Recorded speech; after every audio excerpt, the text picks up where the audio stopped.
The Velthari had watched Earth for a very long time. Their observation stations floated in the cold darkness beyond Neptune, hidden among the rocks and ice where no human telescope could find them. For 300 years, they had recorded everything. Every war humanity fought, every rocket they launched, every step they took toward the stars. The Velthari were patient. They had learned that patience was the key to conquest. Rush too soon, and a young species might unite against you.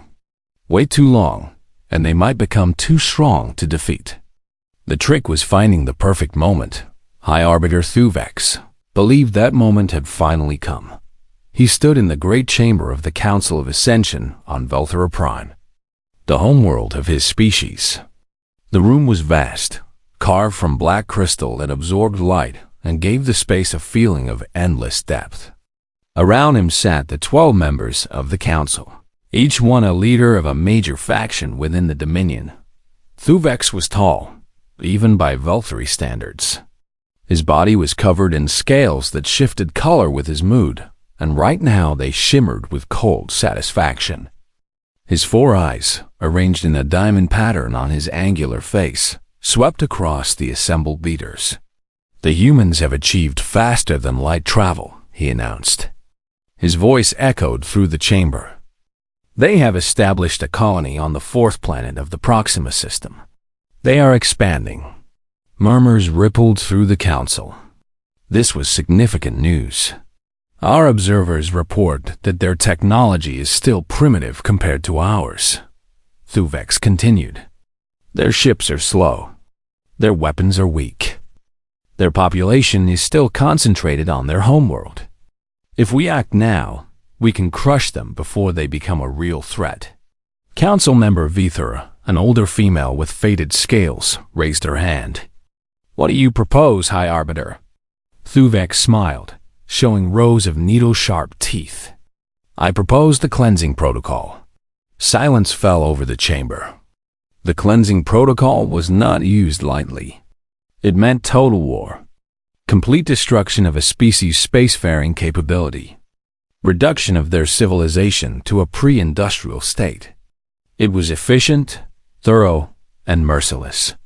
"The humans are aggressive," Thuvex explained. "Our observers have documented thousands of wars among themselves. They are violent, unpredictable, and they breed rapidly. If we allow them to continue growing, they will eventually challenge us. Better to deal with them now, while they are still weak." The council voted. The decision was unanimous. 3 days later, the declaration of war was transmitted across 17 star systems. Allied species of the Dominion acknowledged the message and pledged their support. The great war machine of the Velthari began to mobilize. They expected an easy victory. After all, they had done this 42 times before. What they did not know was that humanity had been preparing for this moment for 70 years. Deep beneath the Nevada desert on Earth, in a facility that appeared on no map and existed in no official record, Admiral Catherine Cole stood before a holographic display that showed the entire solar system. She was 58 years old, with gray hair cut short and eyes that had seen things most humans could not imagine. The display was covered in green dots. Each dot represented a warship. "They've made their declaration," said Commander Lucas Grant, her second-in-command. He was younger than her, early 40s, with a calm demeanor that hid a sharp, tactical mind. "Our listening posts picked up the transmission 6 hours ago." Cole nodded slowly.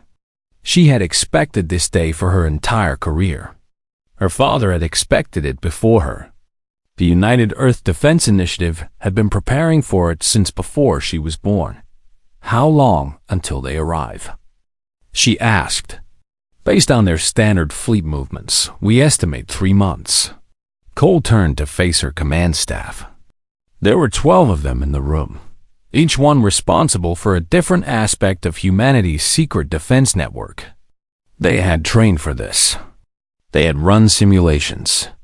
They had prepared contingencies for every possible scenario. 70 years ago, Cole said, My predecessor detected the first Veltri observation post. We captured it. We studied its technology. And we learned a terrible truth. We were being watched by a civilization that had destroyed dozens of species before us. She paused, letting her words sink in. The politicians wanted to go public. They wanted to warn everyone, unite the world against the threat. But our analysts realized something important. The Veltri were watching. If they saw us preparing, they would attack immediately before we were ready. So we made a different choice. She gestured at the holographic display. We hid. We built our civilian space program as a facade, a show for our watchers. Behind it, we constructed the real fleet. We reverse-engineered Veltri technology and improved upon it. We established secret shipyards in the asteroid belt, on the moons of Jupiter and Saturn. In every dark corner of our solar system where their observers weren't looking. The display zoomed in on various locations, revealing the shipyards she described. Massive facilities carved into asteroids. Orbital platforms hidden in the radiation shadows of gas giants. Underground complexes on distant moons. 237 warships, Cole said. Carriers, destroyers, cruisers, and 12 dreadnoughts. Enough firepower to fight a war we hoped would never come. Commander Grant stepped forward. Admiral, what are your orders? Cole looked at the display for a long moment. Somewhere out there, a Veltri fleet was gathering. They expected to find a helpless, primitive species ripe for conquest. They had no idea what was waiting for them. Begin activation protocols for all hidden assets, she said. Move the fleet to defensive positions, but maintain concealment. I want every ship ready for combat within 60 days. And the public? Cole considered the question. Billions of people were going about their daily lives, unaware that an alien armada was coming to destroy everything they knew. When should they be told? How would they react? Not yet, she decided. When the Veltri arrive, they need to believe we're unprepared. They need to think they're attacking helpless civilians. Let them commit to their assault. And then we reveal our hand. Grant nodded. Understood, Admiral. As her staff hurried to carry out her orders, Cole remained standing before the display. She thought about her father, who had dedicated his life to this cause and died without seeing it come to fruition. She thought about the generations of scientists, engineers, and soldiers who had worked in secret, knowing they might never receive recognition for their sacrifice. And she thought about the Veltri, so confident in their superiority, so certain that humanity would be just another conquest in their long history of domination. They were about to learn a very important lesson. Humanity did not survive this long by being easy prey. The Veltri strike force dropped out of faster-than-light travel. Just beyond the orbit of Mars. Fleet Commander Sarvith stood on the bridge of his flagship, the Infinite Judgment, and gazed at the blue and white sphere of Earth in the distance. It was a beautiful world, he had to admit. Rich in water, covered in green vegetation, orbited by a single large moon. The humans had been lucky to evolve on such a planet. That luck was about to run out. Status report, Sarvith ordered. His scales were a deep purple, indicating calm confidence. He had commanded 17 cleansing operations in his career. This would be his 18th. All 12 cruisers in formation, Commander, his tactical officer reported. Weapons charged. Shields at full power. No sign of any human military response. Sarvith allowed himself a small smile. This was exactly what he had expected. The observation posts had reported that humanity's military was scattered, disorganized, and pathetically under-equipped for space combat. They had a few patrol vessels, some orbital stations, and a handful of defense satellites. Nothing that could challenge even a single Veltri cruiser. Open a channel to the planet, he commanded. All frequencies. I want every human to hear this. The communications officer worked her console. "Channel open, Commander." Sarvith straightened his posture and spoke with the authority of a conqueror. "People of Earth, I am Fleet Commander Sarvith of the Velthari Dominion. Your species has been judged a threat to galactic peace. You have one planetary rotation to surrender unconditionally. Disable all military assets, ground all spacecraft, and prepare to receive occupation forces. If you comply, casualties will be minimized. If you resist, you will be destroyed. This is not a negotiation. This is your only warning." He gestured for the channel to be closed. "Now we wait," he said. "Let them panic. Let them argue among themselves. By the time they realize resistance is futile, we will have already won." On Earth, the message played on every screen, every phone, every device capable of receiving a signal. People stopped in the streets and stared at their screens. Traffic came to a halt. Stock markets crashed within minutes. Governments convened emergency sessions. Religious leaders called for prayer. Military forces around the world went to high alert. Even though everyone knew their weapons were useless against an enemy in orbit. In the Nevada Command Center, Admiral Catherine Cole watched the message with her staff. When it ended, she turned to Commander Grant with an expression that surprised everyone in the room. She was smiling. 12 ships, she said. They sent 12 ships to conquer Earth. Grant nodded. It seems they have a very low opinion of us, Admiral. Good. Cole walked to the central command console. That arrogance is about to cost them everything. Begin Operation Silent Thunder. Signal all fleet elements. It's time to show our hand. Across the solar system, the hidden shipyards opened their doors. From the asteroid belt, warships emerged from hollowed-out rocks that had concealed them for decades. From the dark side of Luna, carriers lifted off from underground hangars. From the ice fields of Europa and the methane seas of Titan, destroyers and cruisers rose into the blackness of space. 237 vessels began moving toward Earth, their engines burning bright against the stars, on the infinite judgment. Sarvith was reviewing the latest intelligence on human political structures when his tactical officer made a sound he had never heard before. It was something between a gasp and a whimper. "Commander," the officer said, his scales turning pale gray with fear. "You need to see this." Sarvith turned to the tactical display and felt his confidence shatter. The display showed his 12 cruisers at the center. Surrounding them, forming a perfect sphere with no gaps or weaknesses, were more than 200 warships. Human warships. Vessels that matched Velthari cruisers in size and, according to the sensors, exceeded them in firepower. Where did they come from? Sarvith demanded.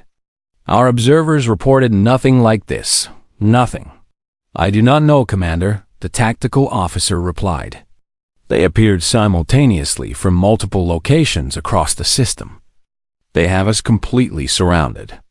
And, Commander, they have jammed our faster-than-light drives. We cannot retreat. Sarvith stared at the display. This was impossible. The humans were supposed to be primitives. They were supposed to be defenseless. Everything the Dominion knew about them said they were centuries away from being able to challenge Velthari technology. Everything the Dominion knew was wrong. Communication request appeared on the screen. Sarvith accepted it with a trembling hand. A human female appeared before him. She wore a military uniform covered in medals and insignia. Her hair was gray, her face was lined with age, and her eyes were absolutely merciless. Fleet Commander Sarvith, she said. I am Admiral Catherine Cole of the United Earth Defense Initiative. You have violated our sovereign space and threatened our people. You will power down your weapons, shut down your engines, and prepare to be boarded. You have 5 minutes to comply. Sarvith found his voice. This is a trick. Some kind of illusion. The Dominion will send reinforcements. You cannot hope to stand against our full might." Cole's expression did not change. "Your observation posts failed to observe. Your intelligence was wrong. Your assumptions were flawed. And your reinforcements will find the same thing waiting for them that you found.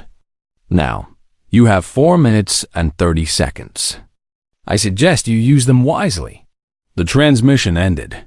Sarvith looked around his bridge. His crew stared back at him with fear in their multiple eyes. They had come here expecting a slaughter. Instead, they had flown into a trap. His second-in-command approached. "Commander, what are your orders?" Sarvith thought about his options. He could surrender and face disgrace.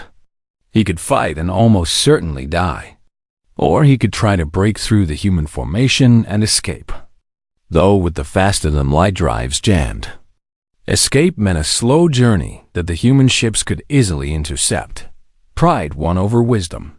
"All ships," he announced. "Attack formation Crimson Sun. We are warriors of the Dominion. We do not surrender to primitives. Target the largest human vessels and fire at will." The Valkyrie cruisers opened fire. In the command center on Earth, Admiral Cole watched the enemy weapons discharge on her display. She had hoped it would not come to this. She had genuinely offered them a chance to surrender peacefully. They had refused. "All fleet elements," she said calmly, "you are weapons free. Engage and destroy." The Battle of Terra had begun. The first Valkyrie cruiser exploded within 30 seconds of the battle beginning. Lieutenant Megan Torres watched it happen from the cockpit of her fighter. She was part of Eagle Squadron, 12 pilots assigned to provide close support for the destroyer Relentless. From her position, she could see the entire battlefield, and what she saw was controlled chaos. The human fleet moved like a single organism. Each ship knew exactly where to be, exactly when to fire, exactly how to support its neighbors.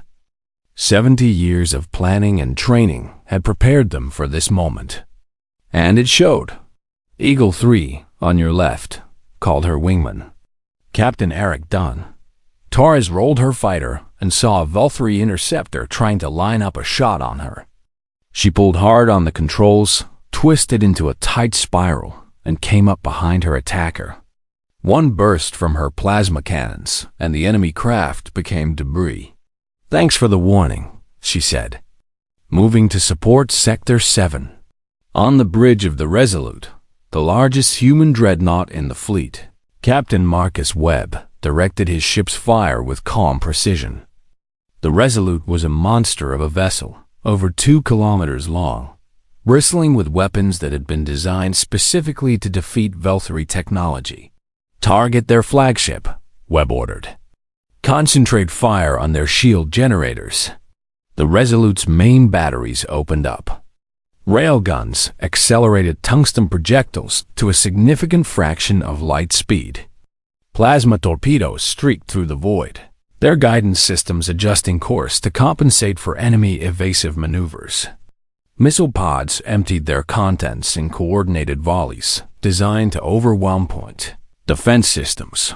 On the Infinite Judgment, Commander Sarvis watched his tactical display turn into a nightmare. 3 cruisers destroyed in the first 2 minutes. 2 more crippled and drifting. The humans were not fighting like primitives. They were fighting like a species that had studied Valkyrie tactics, identified their weaknesses, and designed specific counters for every strategy in the Dominion playbook, because that was exactly what they had done. "Concentrate fire on the large vessel," Sarvath ordered, pointing at the Resolute. "If we destroy their flagship, we may break their formation." The remaining Valkyrie ships focused their weapons on the dreadnought. Plasma lances struck its shields, creating brilliant flashes of light. Kinetic rounds hammered against its armor. For a moment, it seemed like the combined assault might actually break through. Then the Resolute fired back, a single shot from its main gun. A weapon humanity called the Hammer struck the closest Valkyrie cruiser dead center. The ship's shields held for exactly half a second before collapsing. The projectile continued through the hull, through the engineering section, through the reactor core, and out the other side. The cruiser broke in half and began to drift apart, fire blooming from the wounds in its body. Captain Webb allowed himself a small nod of satisfaction. Reload the hammer. Find me another target. In her fighter, Torres had lost count of how many enemy craft she had destroyed.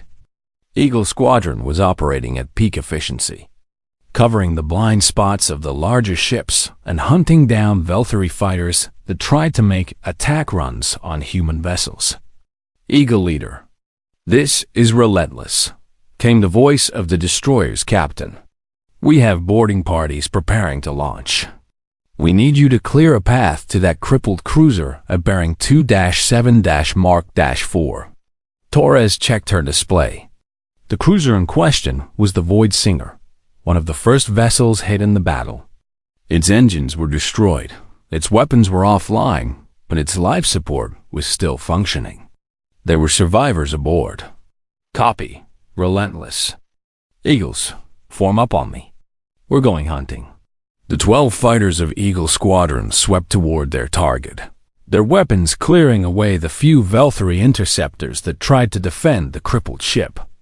Within minutes, human boarding craft were attaching to the Void Singer's hull, their teams cutting through the alien metal with plasma torches.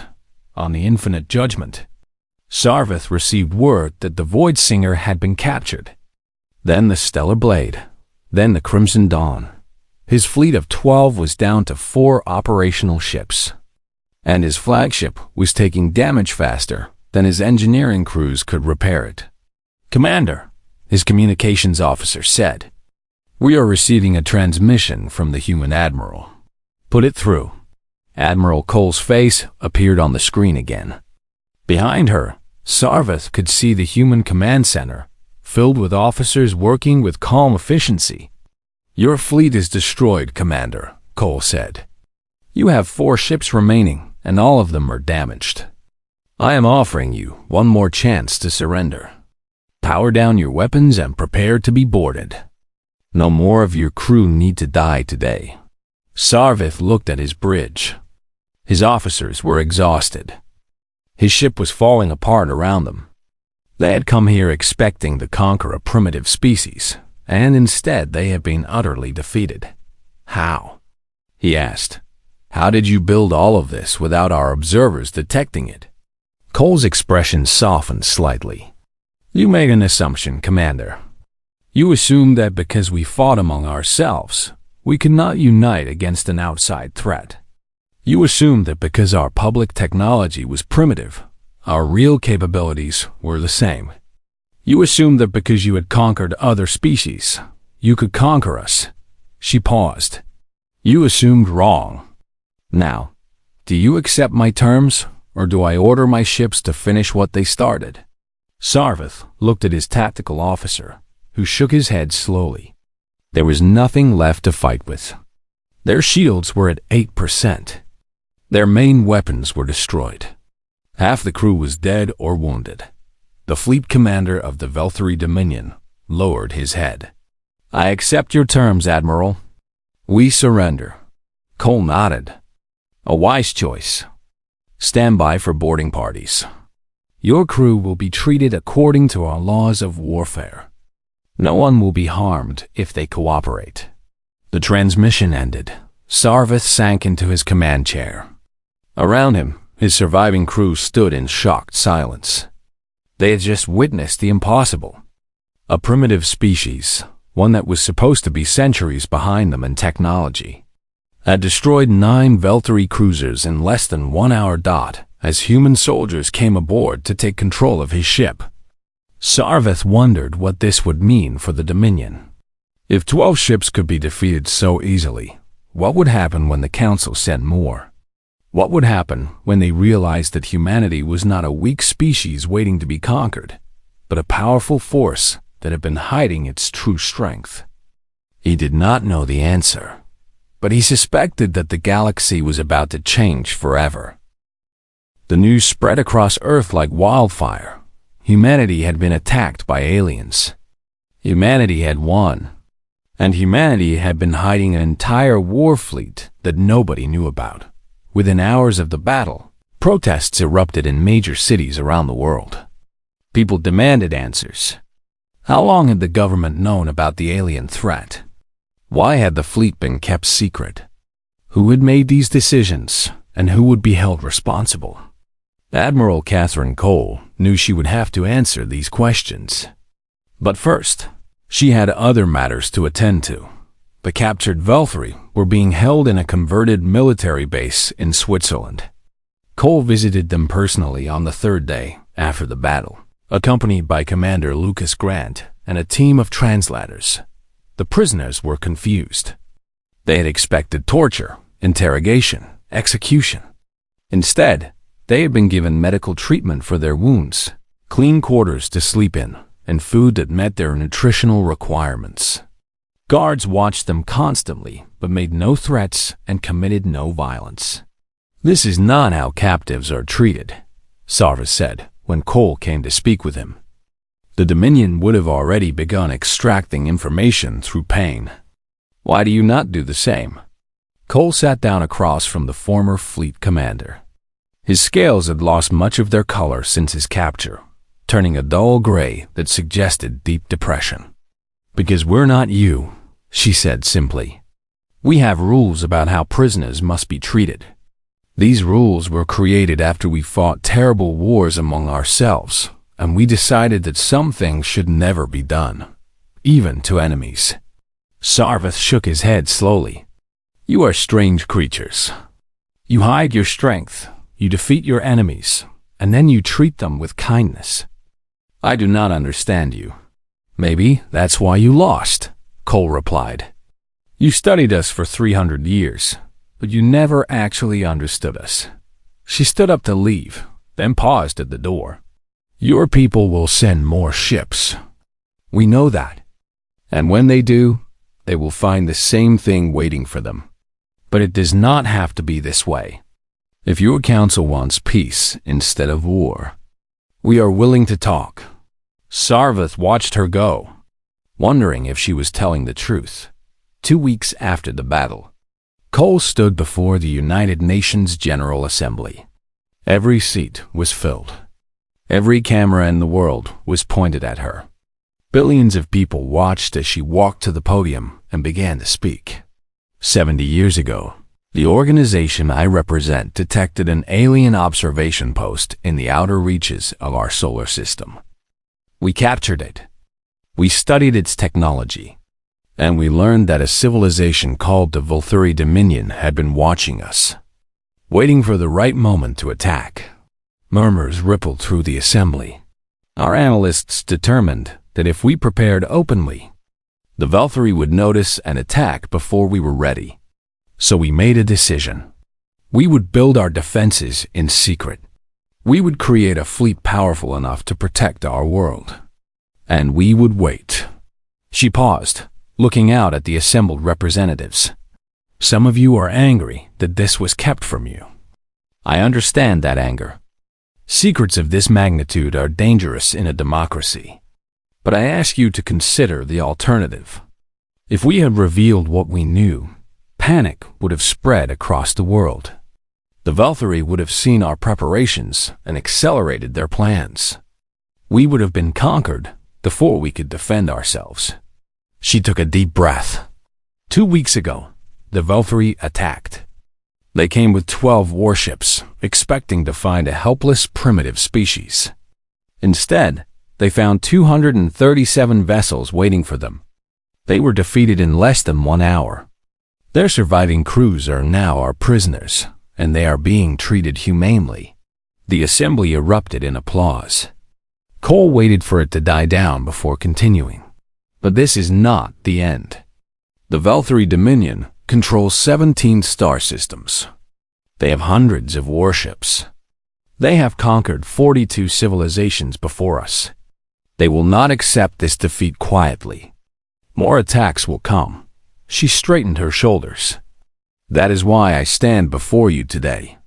Not to ask forgiveness for what we did, but to propose a path forward. The secret fleet belongs to no single nation. It was built by all of humanity, using resources and talent from every corner of our planet. It is time for that fleet to become official. It is time for all of humanity to unite, not in fear, but in strength. She gestured to Commander Grant, who activated a holographic display behind her. It showed Earth, surrounded by a network of defensive stations, shipyards, and patrol routes. I propose the creation of the United Earth Defense Command, a military organization that answers to all of humanity through this assembly. An organization that will protect our world, our colonies, and our future. An organization that will ensure no alien power ever threatens our existence again. The vote took 3 days. There were arguments, debates, and accusations. Old enemies found it difficult to trust each other. But in the end, the result was clear. 178 nations voted in favor. 12 abstained. None voted against. The United Earth Defense Command was born, but Cole was not finished. On the day the vote was announced, she ordered a message broadcast on every frequency that humanity could transmit. In every alien language their captured technology had allowed them to decode. To all civilizations of this galaxy, I am Admiral Catherine Cole, speaking on behalf of the United Earth Defense Command. 2 weeks ago, the Volturi Dominion attacked our homeworld without provocation. They were defeated. She paused, letting the words sink in. Humanity has no desire for conquest. We do not seek to dominate other species or claim territory beyond our own star system. We want to live in peace, to trade, to learn, and to grow alongside our galactic neighbors. Her voice hardened. But we will not be victims. We will not be conquered.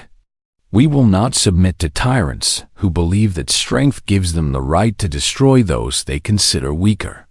Any civilization that approaches us in friendship will find us to be loyal and generous partners.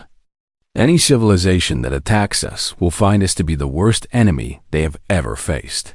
She looked directly into the camera. The Valkyrie believed we were easy prey. They were wrong. Let their mistakes serve as a warning to anyone who might follow in their footsteps. Humanity is not to be trifled with. The message traveled outward at the speed of light.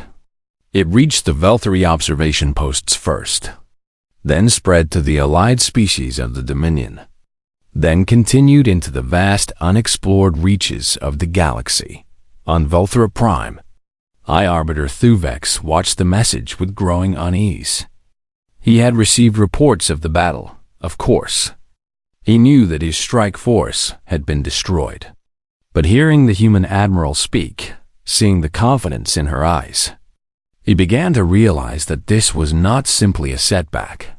This was the beginning of something new. And for the first time in his 300 years of life, Thuvex felt something he had never experienced before. Fear. 6 months passed after the Battle of Terra, and the Grand Armada never came. High Arbiter Thuvex had called for immediate retaliation. He had demanded that the full military power of the Dominion be unleashed against Earth. He had promised swift vengeance for the humiliation his people had suffered, but for the first time in memory, the Council of Ascension refused him. We cannot afford this war, Council member Vethra argued during a stormy session. The humans destroyed 12 cruisers in less than 1 hour. Our intelligence was completely wrong about their capabilities. If we send the Grand Armada and it fails, the Dominion itself may collapse. Thuvex raged against her words, but he could not change the reality of the situation. Other species under Dominion control were watching. The Halan, the Kovathi, the dozens of civilizations that had been conquered over 10,000 years were all paying attention. They had been told the Dominion was invincible. Now they knew that was a lie. Whispers of rebellion spread through the Empire like a slow poison. On Earth, the new United Earth Defense Command worked to strengthen humanity's position. More shipyards were constructed, now openly. New vessels were commissioned. The captured Velthary technology was studied and improved upon. Training programs prepared thousands of young men and women to serve in the fleet. Commander Lucas Grant, now promoted to Vice Admiral, oversaw the expansion. He was standing in the control room of the orbital shipyard Unity when word came that a Velthary diplomatic vessel had entered the solar system. "They're actually coming to talk," he said, surprised. "I didn't think they had it in them." Admiral Cole, who had remained in command despite calls for her to retire, received the Velthary delegation aboard the space station Horizon. It was humanity's largest orbital facility, a spinning wheel of metal and glass that housed over 50,000 people. The delegation was led by Sarveth. After his capture, he had been treated well, and eventually he had agreed to serve as an intermediary between his people and humanity. Some on Earth called him a traitor. Others recognized that he was simply a practical being who understood that the old ways were over. "High Arbiter Thuvex has been removed from power," Sarveth reported. The Council voted to strip him of his position after several member species threatened to withdraw from the Dominion. A new Arbiter has been selected. She is called Mathael, and she has sent me to offer terms for peace. Cole studied the former fleet commander. He looked different now. His scales had regained some of their color, and there was something in his eyes that had not been there before. Understanding, perhaps. Or respect. What terms? She asked. "Full recognition of human sovereignty over your home system and all colonies you have established. Establishment of diplomatic relations between our peoples. Exchange of prisoners. Agreements on trade and navigation rights through each other's territory." He paused. "And one additional provision. Any species that wishes to leave the Dominion and seek protection from humanity may do so without interference." Cole raised an eyebrow. "That's a significant concession." "It is a necessary one," Sarveth replied. "The Dominion is not what it once was. Your victory showed the galaxy that we can be beaten. Many species no longer fear us. If we try to hold them by force, we will tear ourselves apart. Better to let them go peacefully and preserve what remains." The negotiations lasted 3 weeks. In the end, a treaty was signed that would reshape the balance of power in the galaxy. The Velthary Dominion officially recognized the Terran Alliance, a new political entity that included Earth and its colonies. Trade routes were established. Ambassadors were exchanged, and the clause about species leaving the Dominion proved to be the most important provision of all. Within the first year, 12 species applied to join the Terran Alliance. They were not powerful civilizations or great empires. They were small, vulnerable peoples who had lived under Dominion oppression for centuries and saw humanity as their chance for freedom. Captain Megan Torres, now commanding the patrol vessel Sunrise, was assigned to escort the first convoy of Halen refugees to their new home on a colony world called New Haven. The Halen were gentle beings, four-armed and soft-spoken, with luminous eyes that seemed to hold an infinite sadness. Torres watched them disembark from their transport ships, families helping each other down the ramps, children looking around at their new world with wonder and hope. Most of them were thin from years of poor nutrition. Many bore scars from Dominion work camps. "This is what we built the fleet for," she told her first officer, Lieutenant Eric Dung, who had been her wingman during the Battle of Terra. "Not to conquer, not to dominate, to protect." Dunn nodded. "I never thought I'd see the day when aliens would look at humans as their saviors." "Neither did I," Torres admitted. "But here we are." Back on Earth, Catherine Cole had finally agreed to retire. She was 60 years old now, and the stress of the past year had taken its toll on her health. She returned to her family home in Montana, a small house on a hill with a view of mountains that had not changed in millions of years. Vice Admiral Grant came to visit her on a warm summer evening. He found her sitting on her porch, watching the sunset paint the sky in shades of orange and red. "The Dominion is collapsing," he reported. 3 more systems have declared independence this month. Duvex is in prison. They're asking us to help mediate their transition to a new form of government. Cole smiled. "Make sure the terms are fair. Firm, but fair." "We're not them." "We never were," Grant agreed. They sat in silence for a while, watching the stars come out. Once, those points of light had represented mystery and wonder. Then they had represented danger and fear. Now they represented something new. Possibility. Connection. Hope. "Do you have any regrets?" Grant asked. "About the secrecy, I mean. About keeping the fleet hidden for so long." Cole thought about the question. She thought about the sleepless nights, the moral compromises, the way of knowing something that billions of people did not. She thought about the soldiers who had served in secret and died without recognition. She thought about the families who had been lied to for decades. "Every day," she said finally. "But I also know what would have happened if we had done things differently.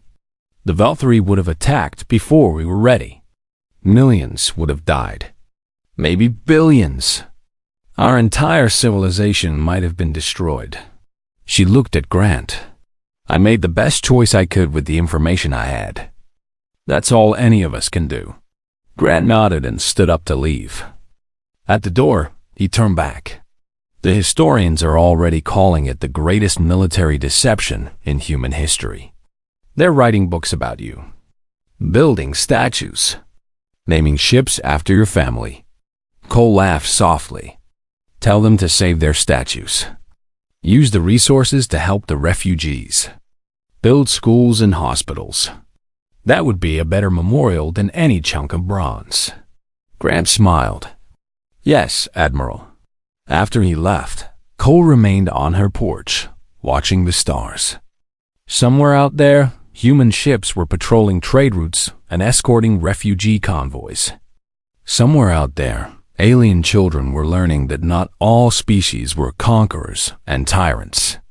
Somewhere out there, a galaxy that had been ruled by fear for 10,000 years was slowly learning a different way. Humanity had built its fleet in secret, expecting to fight for survival. They had won that fight. But their true victory was not measured in ships destroyed or enemies defeated, that it was measured in lives saved, in hope restored, in a future where strength was used to protect the weak instead of dominating them. The stars burned bright in the darkness, and Catherine Cole watched them until she fell asleep in her chair, dreaming of a galaxy transformed. Humanity had not just survived. Humanity had become something greater, and the universe would never be the same.